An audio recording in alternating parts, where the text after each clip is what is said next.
네, 러시아의 우크라이나 침공 이후 서방에서 강력한 제재에 나서면서 세계 경제가 큰 영향을 받고 있습니다.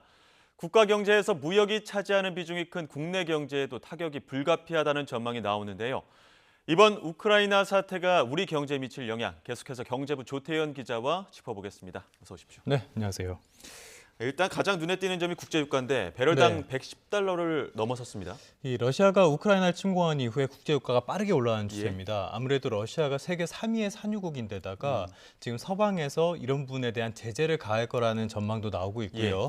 또 오펙 플러스가 이런 상황 속에서도 증산은 조금밖에 하지 않겠다. 이런 소식이 전해져 나오면서 아무래도 공급이 불안할 것이다. 이런 우려가 커진 영향으로 풀이됩니다. 이 미국과 국제에너지기구 회원국이 비상 비축률을 이렇게 방출하기로 했지만 큰 효과는 없었던 것으로 보이고요. 예. 이런 우려가 겹치면서 국제 유가가 일제히 110달러 선을 넘어섰습니다. 이게 서부 텍사스산 원유가 2011년 5월 이후 11년 만에 최고가까지 올라섰습니다. 예. 그 원유가 워낙 광범위하게 쓰이다 보니까 네. 국제 유가에 대해서 예민하게 반응하는 경제들도 있는데 지금 우리 경제는 어떤 영향을 미치겠습니까? 일단은 원유가 기본적으로 쓰이는 게 운송에 사용이 되겠죠. 예. 그리고 각종 제품들의 원료가 됩니다. 그리고 요즘 입이 건조하니까 입 많이 틀 거 아니에요. 그럴 때 바셀린 바르지 않습니까? 예. 바셀린의 원료도 원유 찌꺼기입니다. 예. 이렇게 광범위하게 쓰이다 보니까 정말 많은 부분에 영향을 미칩니다. 당연히 기업 입장에서는 비용도 오르게 되는 거고요. 예. 소비자 물가 역시 당연히 오르게 됩니다. 당장 차량용 기름값이 오를 테고요. 여러 가지 다른 측면에 원자재 값이 올랐으니까 예. 다 오르게 되겠죠. 지금 소비자 물가 성장률이 지금 나오고 있는데요. 조금씩 떨어지는 것 같긴 하지만 3%대로 굉장히 높은 소비자 물가 상승률이 이어지고 있습니다. 예. 내일 2월 물가 상승률도 나오는데 일각에서는 4% 넘는 거 아니냐 이런 우려도 나오고 있거든요. 예. 자, 거기다 지금 환율까지 높습니다. 환율이 높으면은 원유를 우리나라가 사올 때 더 비싼 값을 주고 사오게 된단 말이에요. 예. 그렇기 때문에 지금 물가에는 굉장히 악재가 걸렸다고 볼 수 있습니다. 예. 앵커님, 지금 월급이 한 2% 정도 오른다고 가정을 해볼게요. 예. 좋으시죠? 예. 근데 물가가 한 4% 올랐습니다. 아, 예. 그러면은 실제적으로는 우리가 소득이 줄어드는 거나 다름없게 아. 됩니다. 이걸 실질 소득이라고 하는데요. 예. 실제로 소득이 줄어들었기 때문에 소비가 줄어들 수밖에 없습니다. 예. 그래서 결과적으로는 회복세에 있는 내수 경기에도 악영향을 줄 수밖에 없습니다. 그러니까 전반적으로 좀 예. 지금 악재가 될 수밖에 없다 이렇게 보시면 될 것 같습니다. 예. 이 소비자 물가 지수도 지금 3%의 정점을 찍고 있는데 정점에서 내려가는 추세였다가 다시 또 반등할 수 있는, 그러니까 네. 다시 올라갈 수 있는 그런 그렇죠. 요소들도 안고 있다 이런 말씀이신데요.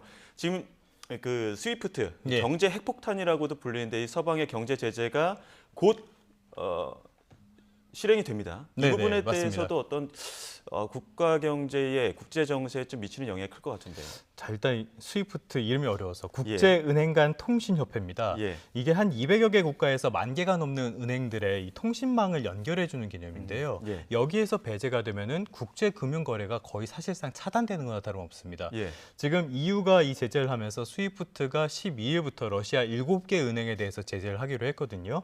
이렇게 되면은 러시아가 아무래도 타격을 받을 수밖에 없겠죠. 여러 논란이 좀 있긴 합니다만 실제로 이 제재가 장기화됐을 때는 상당한 타격이 불가피할 거고요. 예. 무역 규모가 큰 우리나라에도 어찌됐든 그 영향은 당연히 올 수밖에 없습니다. 예. 일단은 국내 기업이 이런 문제가 생길 수 있어요. 우리나라가 수출 기업이 러시아로부터 자금을 회수하거나 예. 아니면 대금을 줄 방법이 없어지는 문제. 이런 문제도 있기 때문에 지금 정부와 기업들이 대책 마련에 나서긴 했지만 예. 이게 대외 변수가 워낙 강해서 어느 정도 효과가 있을지는 좀 미지수라고 할 수 있겠습니다.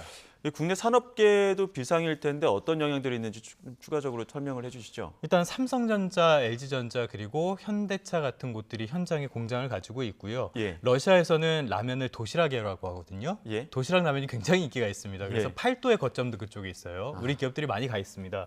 근데 이런 그 기업들은 물류망이나 어떤 차질이 생길 수밖에 지금 없어서 굉장히 걱정을 하고 있는 상황이고요. 실질적으로 이런 문제뿐만이 아니라 반도체 기업은 다른 고민도 있습니다. 지금 나오고 있는데요.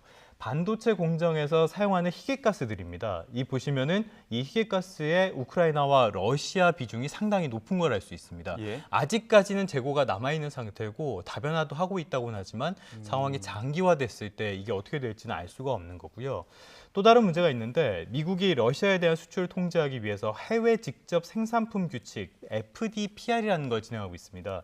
이게 미국 밖에서 외국 기업이 만든 제품이라고 해도 미국이 통제 대상으로 정한 소프트웨어나 설계를 사용했을 때는 수출이 안 된다. 예. 이런 조항이거든요. 그런데 지금 우리나라는 여기에 대해서 예외를 인정을 받지 못했습니다.